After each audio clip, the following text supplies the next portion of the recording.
आज हम कंटिन्यू करेंगे एक्सरसाइज 7.1। यहाँ पे हमारे पास क्वेश्चन नंबर 5 तक हमने सॉल्व कर लिया था। क्वेश्चन नंबर 6 सॉल्व करेंगे आज। ये एक पैरेललोग्राम दी गई ABCD, इसकी मैं फिगर ड्रा करता हूँ। ABCD एक पैरेललोग्राम दी गई और इसमें गिवन क्या है, डायगोनल बाइसेक्ट कर रहा है किसको, एंगल A को। ये एक पैरेललोग्राम दी गई है, ABCD पैरेललोग्राम है। ABCD ABCD ये एक पैरेललोग्राम है और इसमें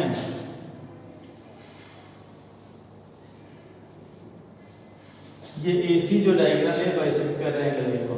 एंगल A की बाइसेक्शन हो रही है, इससे दोनों एंगल्स के इक्वल मेजर के हैं। और हमने इसमें प्रूव क्या करना है, it bisect angle C also. ये एंगल C को भी बाइसेक्ट कर रहा है, this angle is equal to this angle, एक तो ये प्रूव करना है। और दूसरा ABCD इज अ रोम्बस, ये पूरी ABCD पैरेललोग्राम को रोम्बस हमने शो करना है। तो सबसे पहले हम इसका लिखेंगे given, this is question number 6 and the given is, given question में से देखो क्या क्या गिवन हमारे पास, diagonal AC, diagonal AC of parallelogram ABCD, जो पैरेललोग्राम ABCD का diagonal bisects angle A, bisects angle A को बाइसेक्ट कर रहा है। ये हमारे पास इतना सा गिवन है। टू शो क्या करना है हमने, टू शो में दो पार्ट्स हैं। First part, it bisects angle C also, bisects angle C also, that is AC bisects, या सीधा इट की जगह मैं लिखता हूँ AC बाइसेक्ट्स एंगल C। एक तो ये प्रूव करना है और सेकंड पार्ट में क्या प्रूव करना है, ABCD इज अ रोम्बस। ये जो पैरेललोग्राम ABCD इसको रोम्बस शो करना। This is exercise 7.1, first exercise. तो क्वेश्चन नंबर 6 है। और नेक्स्ट इसमें प्रूफ हम देखते हैं इसकी कंस्ट्रक्शन में। इसमें कंस्ट्रक्शन की कोई जरूरत नहीं है, तो प्रूफ के लिए इसको मैं एंगल 1 लेट करता हूँ, इसको मैं एंगल 2 लेट करता हूँ, इसको एंगल 3 रखता हूँ, इसको एंगल 4 रखता हूँ। तो क्योंकि एक पैरेललोग्राम है, ABCD एक पैरेललोग्राम है, तो इसका मतलब क्या हुआ, AB is equal, AB is parallel to CD। Proof में आप लिखो AB is parallel to CD and AC is a transversal। AC क्या हमारे पास एक ट्रांसवर्सल है। AB और CD पैरेलल है, AC ट्रांसवर्सल में एंगल 1 किसके बराबर आएगा, एंगल 4 के बराबर। ये दोनों एंगल्स इक्वल होंगे। रीजन क्या, अल्टरनेट एंगल्स बन रहे हैं पैरेलल लाइंस के बीच में, और पैरेलल लाइंस के बीच में अल्टरनेट इंटीरियर एंगल्स की पेयर इक्वल होती है। Angle 1 is equal to angle 4, इसको फर्स्ट क्वेश्चन रखा। और रीजन है इसका अल्टरनेट इंटीरियर एंगल्स। फिर उसके बाद दूसरा देखो यहां से, AD is parallel to BC, AD is parallel to BC and यहां भी AC is a transversal, AC transversal है। आगे तो पैरेलल लाइंस हैं, AC ट्रांसवर्सल इसका एंगल 2 और एंगल 3 अल्टरनेट इंटीरियर एंगल्स की पेयर बन रही है। तो मैं लिख सकता हूं angle 2 is equal to angle 3, this is equation number 2 and same is the reason here, that is alternate interior angles. Next angle 1 is equal to angle 2, this is given because we have given that this diagonal AC bisects angle A, और AC angle A को bisect कर रहा है, तो then ये दोनों angles equal होंगे। also angle 1 is equal to angle 2, इसको रखो थर्ड। इसका आप लिख सकते because AC bisects angle A, because AC bisect कर रहा है एंगल A को, एंगल A को बाइसेक्ट कर, कि बाइसेक्शन से दोनों एंगल बन रहे हैं, एंगल 1 और एंगल 2। तो अब हमें प्रूव क्या करना है, AC bisects angle C prove करना है, इसके लिए एंगल 3 और एंगल 4 इक्वल आने चाहिए। तो मैं यहाँ पे किस कंडीशन का यूज करता हूँ, एंगल 3 एंगल 4 के बराबर। तो इन तीनों कंडीशन के बेसिस पे देखो, from first second and third we can angle 1 angle 4 के बराबर है, एंगल 2 एंगल 3 के बराबर, बट एंगल 1 और एंगल 2 इक्वल है। और एंगल 1 एंगल 2 इक्वल है मतलब ये इक्वल्स है, इन इक्वेशन वाली ये इक्वल्स है, इसको एंगल 3 और एंगल 4 भी इक्वल है, एंगल 1 एंगल 2 के बराबर है। तो इन तीनों कंडीशंस के बेसिस पे मैं लिख सकता हूँ angle 1 is equal to angle 2, 1 4 है, 2 3 है, इसका मतलब ये लेफ्ट से इक्वल होता है राइट से, इक्वेट करते हैं angle 3 is equal to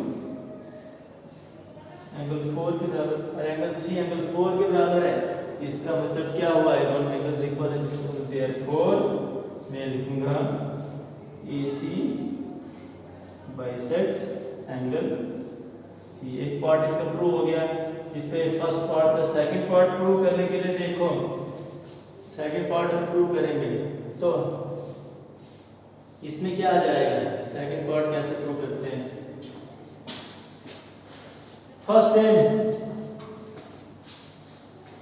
third के बेसिस पे एंगल 2 एंगल 4 के बराबर आ सकता है। देखो फर्स्ट और थर्ड के बेसिस पे, from first and third, first and third we get क्या आ जाएगा, फर्स्ट और थर्ड के बेसिस पे एंगल 1 भी एंगल 4 के बराबर है, और एंगल 1 एंगल 2 के बराबर भी है, एंगल 1 एंगल 4 भी, एंगल 1 एंगल 2 भी, जिसके 2 और 4 आपस में क्या होगा, इक्वल। हम first and third we get angle 2 is equal to angle 4 के बराबर है। एंगल 2 और एंगल 4 अगर इक्वल है तो आप लिखो, इसका लिख सकते हैं, या थोड़ा सा इसमें हम अगर चेंज करें तो ये ज़्यादा बेटर रहेगा, ये यहाँ भी हमें यूज़ हो सकते हैं। मैं सीधा देखो यहाँ पे फर्स्ट सेकंड और थर्ड के बेसिस पे सभी angles, angle 1 is equal to angle 2 तो है हमारे पास, which is equal to angle 3 is equal to angle 4 लिख सकता हूँ। एंगल 1 एंगल 2 के बराबर है, ये दोनों इक्वल है, एंगल 2 एंगल 3 के बराबर है, मतलब इसको इक्वेट कर दिया, और एंगल 1 एंगल 4 के बराबर है, इसको 1 2 3 4 ये चार एंगल्स इक्वल आए, इसको रखा हमने फोर्थ इक्वेशन। तो फ्रॉम फोर्थ इक्वेशन, फोर्थ हमारे पास ये चार एंगल्स आपस में इक्वल हैं, मैं 3 और 4 को इक्वेट कर सकता हूँ, 4 इक्वेट कर सकता हूँ, ऐसा है, therefore AC bisects angle C, AC angle C को बाइसेक्ट कर रहा है। नेक्स्ट सेकंड पार्ट प्रूव करना है हमें, तो सेकंड पार्ट में मैं लूंगा ये triangle ADC, in triangle ADC, ADC triangle में देखो तो angle 2 is equal to angle 4 है, एंगल 2 को मैं एंगल 4 लिख सकता हूँ, किसके बेसिस पे, फोर्थ इक्वेशन के बेसिस पे। फोर्थ इक्वेशन में चार एंगल्स इक्वल, तो 2 और 4 भी आपस में इक्वल आएंगे, इसका लिखो from fourth equation angle 2 angle 4 के इक्वल है, और एंगल 2 एंगल 4 के इक्वल है, इसमें एंगल 2 के अपोजिट इस ट्रायंगल में side DC, which implies that DC is equal to angle 4 के अपोजिट क्या है, AD। However हमने ये प्रूव कर लिया DC और AD इक्वल लेंथ के हैं, however AD तो BC के बराबर है, AD इज इक्वल टू, या हम पहले लिखो ये DC जो है, DC तो AB के इक्वल है, और दूसरा क्या था, AD जो है वो BC के इक्वल है। इसका रीजन क्या है, opposite sides of a parallelogram, of a parallelogram है तो इक्वल ही होती है, तो इसका मतलब क्या हुआ, ये भी आपस में इक्वल है, ये दो सॉरी ये और ये इक्वल है, ये इसके इक्वल है, ये इसके इक्वल है, तो चारों साइड आपस में इक्वल हुई, व्हिच इंप्लाइज दैट मैं लिखूंगा AB is equal to BC is equal to CD is equal to DA, और किसी पैरेललोग्राम की चारों साइड्स इक्वल है, इसका मतलब therefore ABCD is a rhombus, इसको मैं रोम्बस कह सकता हूँ। ये हो गया हमारा क्वेश्चन नंबर 6 का प्रूफ। नेक्स्ट क्वेश्चन नंबर 7 आप खुद होमवर्क करोगे, खुद सॉल्व करना है, इसके लिए नोट्स भी प्रोवाइड किए आपको। नेक्स्ट क्वेश्चन नंबर 9 को प्रूफ करवाता हूँ। सॉरी, क्वेश्चन नंबर 6 हो गया, 7 आप खुद करोगे। क्वेश्चन नंबर 8 का प्रूफ मैं करवाता हूँ। क्वेश्चन नंबर 8 भी इसी के ही रिलेटेड है। देखो, इसके एबीसीडी एक रेक्टेंगल दी गई है और डायगोनल एसी बाइसेक्ट कर रहा है angle A as well as angle C, कोई दोनों एंगल्स को बाइसेक्ट कर रहा है। और हमें क्या शो करना है, एबीसीडी इज अ स्क्वायर और diagonal BD bisect angle B as well as angle D. Question number 8, इसमें रेक्टेंगल खुद ही बनाओ। एक एबीसीडी की रेक्टेंगल दी गई है,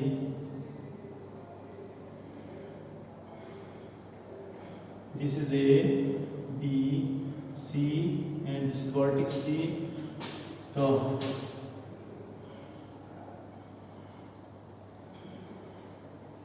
हमारे पास क्या दिया गया, diagonal AC bisects angle A and angle C, in angles की बाइसेक्शन हो रही है, ये इसके बराबर और ये इसके बराबर। AC ये बाइसेक्ट कर रहे हैं एंगल्स को। तो मैं यहाँ से इसको एंगल 1, इसको एंगल 2, इसको एंगल 3 और इसको एंगल 4 पुट करता हूँ।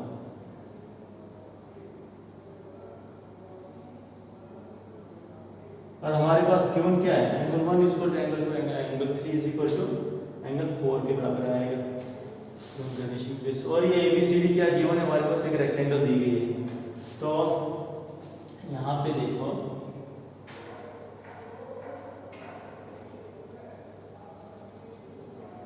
क्वेश्चन नंबर 2 का सॉल्यूशन भी सॉरी इसमें गिवन लिखो पहले। गिवन में क्या आ जाएगा,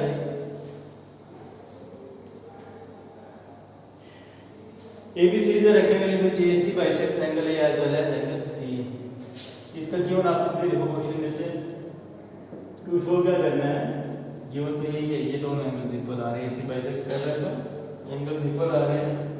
उसके बाद टू शो करना है ABCD is a square, ABCD is a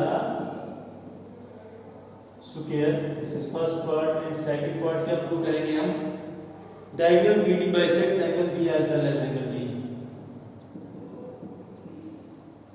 diagonal BD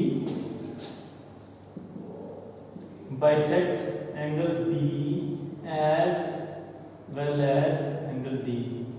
angle B और एंगल डी की बाइसेक्शन हो रही है, डायगोनल बीडी होकर। तो चलो पहले फर्स्ट पार्ट को हम देखते हैं, फिर उसके बाद डायगोनल बीडी हम डायगोनल बीडी का देखेंगे, ये ज्वाइन करके बीडी डायगोनल बनाएंगे। तो यहाँ पे हमारे पास क्या आ रहा है, angle A is equal to angle C. Proof में आप लिखो, प्रूफ में आप लिख सकते हो एंगल ए जो है वो एंगल सी के इक्वल है। इसका रीजन क्या है, opposite sides of a rectangle. एक रेक्टेंगल दी गई है तो अपोजिट एंगल्स आता है, रेक्टेंगल हम लिख सकते हैं अपोजिट एंगल्स आता है, रेक्टेंगल इक्वल ही होंगे, एबीसीडी रेक्टेंगल इसका मतलब इसका रीजन लिखा opposite angles of a rectangle.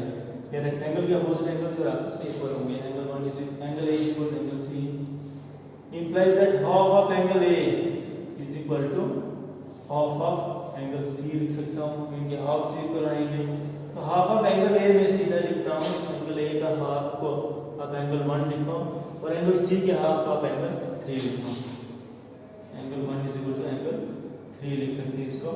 First condition भी रखो या इसका रीजन रखो, क्या रीजन है, क्योंकि AC बाइसेक्ट कर रहा है एंगल ए और एंगल सी, बाइसेक्शन से क्या बन रही है, हाफ्स बन रहे हैं और हाफ्स इक्वल आएंगे। इसका रीजन दे सकते हैं because AC bisects angle A and angle C. तो ये दोनों एंगल 1 और एंगल 3 बाइसेक्शन से बन रहे थे, आपस में इक्वल होंगे, ए और सी के हाफ से ये एंगल 1 और एंगल 3 के बराबर है। तो इसका मतलब AB is equal to angle 1 के अपोजिट BC और एंगल 3 के opposite AB। BC is equal to AC, side BC is equal to side AB, और इसका रीजन क्या है? Because sides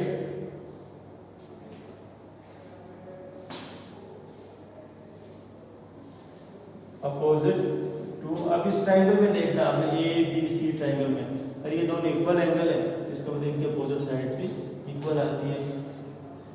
sides opposite to equal angles of a triangle, sides opposite to equal angles of a triangle, triangle के equal angles के opposite sides आएंगे। तो BC जो है वो AB के बराबर है, और BC AB के बराबर है तो यहाँ पे आप लिखो however, हमारे पास ये BC तो AD के इक्वल है, BC is equal to AD है, एंड AB जो है वो CD के इक्वल है। इसका रीजन क्या है? Opposite sides of rectangle, rectangle की अपोजिट साइड्स और ऑब्वियसली इक्वल होंगी। तो इन दोनों के बेसिस पे BC AB के बराबर है, BC AB है, फिर BC AD भी है, और AB CD भी, इसका मतलब चारों साइड्स का या आपस में इक्वल आई, तो मैं लिख सकता हूँ therefore ये which implies that AB is equal to BC is equal to CD is equal to DA के बराबर, और किसी रेक्टेंगल की चारों साइड्स इक्वल है, तो इसका मतलब therefore ABCD is a rectangle, sorry ABCD is a square. ये रेक्टेंगल को हमने क्या प्रूव कर लिया? स्क्वायर प्रूव कर लिया। फिर इसका सेकंड पार्ट का प्रूफ देने के लिए हम क्या करेंगे? ज्वाइन करेंगे इसको डायगोनल को BD को, इसको एंगल 7 रखो, इसको एंगल 8 रखो, फिर इसका एंगल 9 रखो, इसका एंगल 10 रख सकते हो। सबसे पहले ज्वाइन किया मैंने किसको? BD को। तो BD में सबसे पहले मैं लेता हूं ट्राइंगल कौन सी?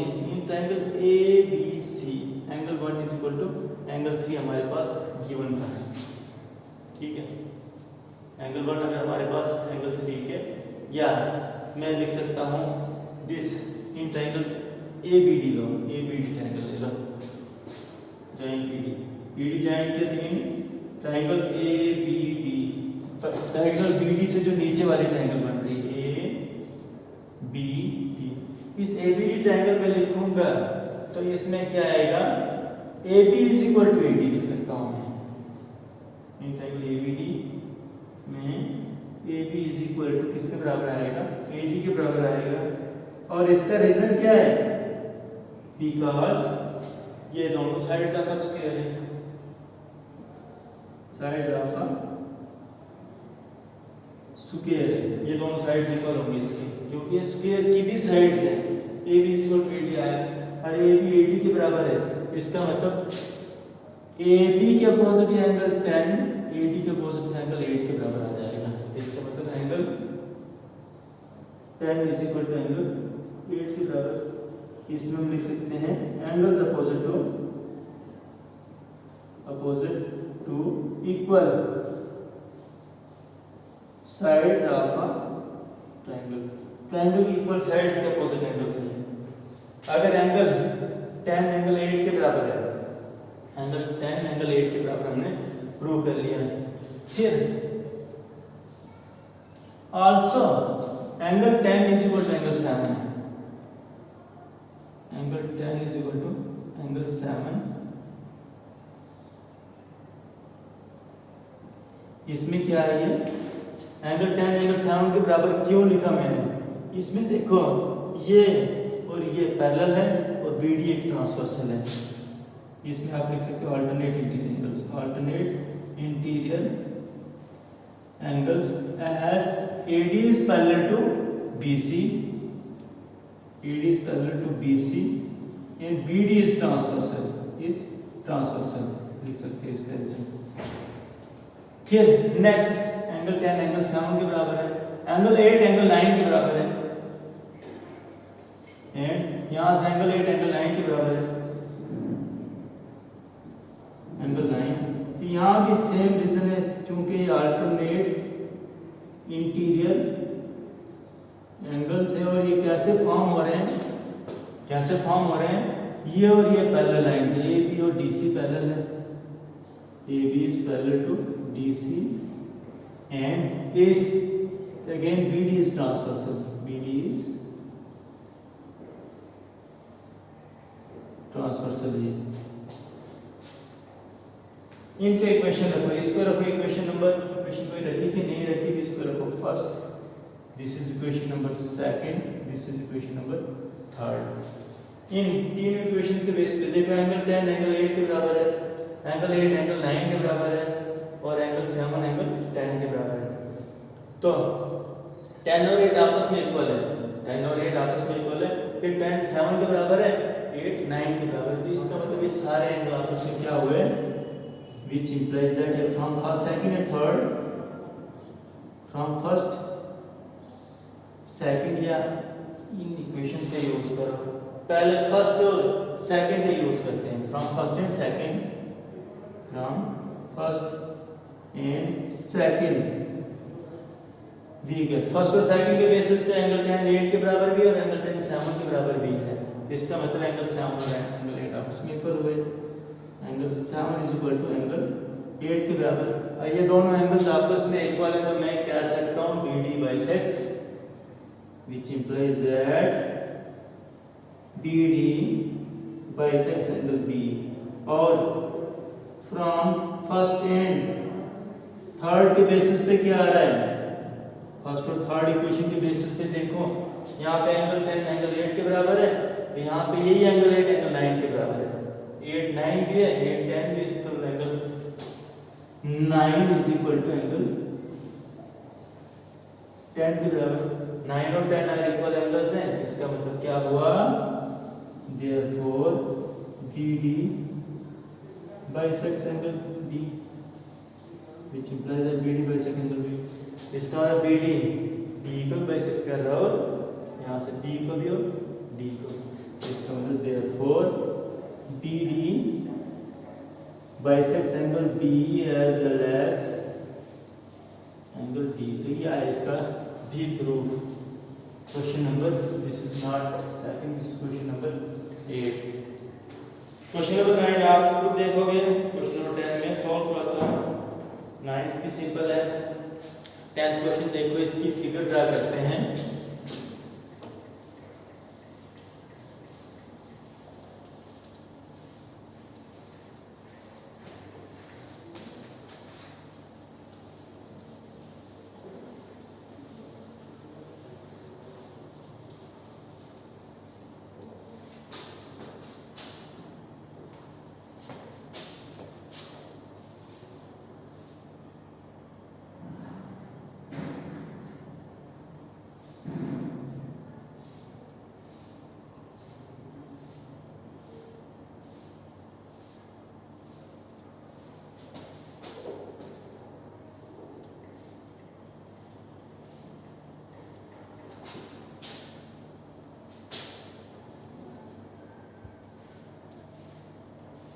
ये फिगर दी गई है, यहाँ से ए से टी के लिए परपेंडिकुलर है, ये भी परपेंडिकुलर है, वर्टेक्स ए से इस डायगोनल बीडी के लिए, this is AP and this is perpendicular, और दूसरा सी क्यू है, वर्टेक्स सी से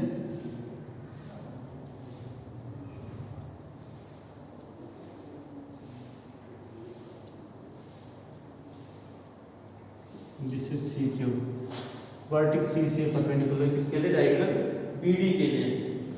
इसमें क्या दिया गया, एबीसीडी पैरेललोग्राम और एपी और सीक्यू दो परपेंडिकुलर्स हैं, एपी वर्टेक्स ए से और सीक्यू वर्टेक्स सी से, किसके लिए, डायगोनल बीडी के लिए। हमें शो करना है APB is congruent to CQD, APB CQD के कॉन्ग्रुएंट शो करनी है और AP is equal to CQ show करना है। तो क्वेश्चन नंबर 10 इसका गिवन क्या है, गिवन में क्या आ जाएगा, ABCD इज अ पैरेललोग्राम क्यों ना आप खुद ही लिखो, टोटली क्वेश्चन में से लेना है। फिर नेक्स्ट आएगा टू शो हम क्या करेंगे, triangle APB is congruent to triangle CQD के। This is first part. और सेकंड पार्ट क्या प्रूव करना है, इसमें क्या शो करना है, AP is equal to CQ। तो इसका हम प्रूफ देते हैं। प्रूफ के लिए दोनों ट्रायंगल्स लेता हूं मैं। इन ट्रायंगल फर्स्ट पार्ट का proof in triangle APB and दूसरी ट्रायंगल है CQD, इन दोनों ट्रायंगल्स में। तो सबसे पहले मैं ये एंगल APB को एंगल CQD के इक्वल लिख सकता हूं, क्योंकि ये दोनों एंगल्स के 90 डिग्री है, परपेंडिकुलर इसके एंगल्स बनने हैं। तो यहाँ से एंगल इसका APB is equal to angle CQD के बराबर है, और इसका रीजन है ईच 90 डिग्री। फिर उसके बाद यहाँ से ये इसका ये एंगल इसके इस एंगल के बराबर है, angle ABB angle ABB is equal to angle ABB CDQ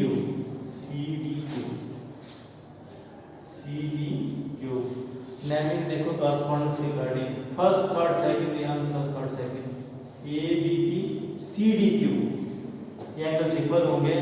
इसका लिखो आप alternate interior angles as AB is parallel to CD and BD is transversal। ये पैरेलल लाइंस है, ट्रांसवर्सल BD ये दो एंगल्स बना रहा है, तो पैरेलल लाइंस के बीच में इक्वल होते हैं। और तीसरा रीजन क्या आएगा, यहाँ से इसकी साइड AB इसकी साइड CD के बराबर है। AB is equal to CD, इसका रीजन क्या है, opposite sides of a parallelogram, क्योंकि ABCD पैरेललोग्राम की बने, इसका हम लिख सकते हैं opposite sides of a parallelogram. तो यहाँ पे कौन सा कॉन्वेंसी रूल यूज हुआ, इसके दो एंगल्स और एक साइड, इसके दो एंगल्स और एक साइड के बराबर, तो angle congruency rule, angle side congruency rule के बेसिस पे क्या आ जाएगा, मैं लिखूंगा triangle APB is congruent to triangle CQD। ये दोनों कॉन्वेंट ट्रायंगल्स हैं, और ये दोनों कॉन्वेंट ट्रायंगल्स हैं, इसका मतलब क्या हुआ, ये प्रूव करना था एंड शॉर्ट।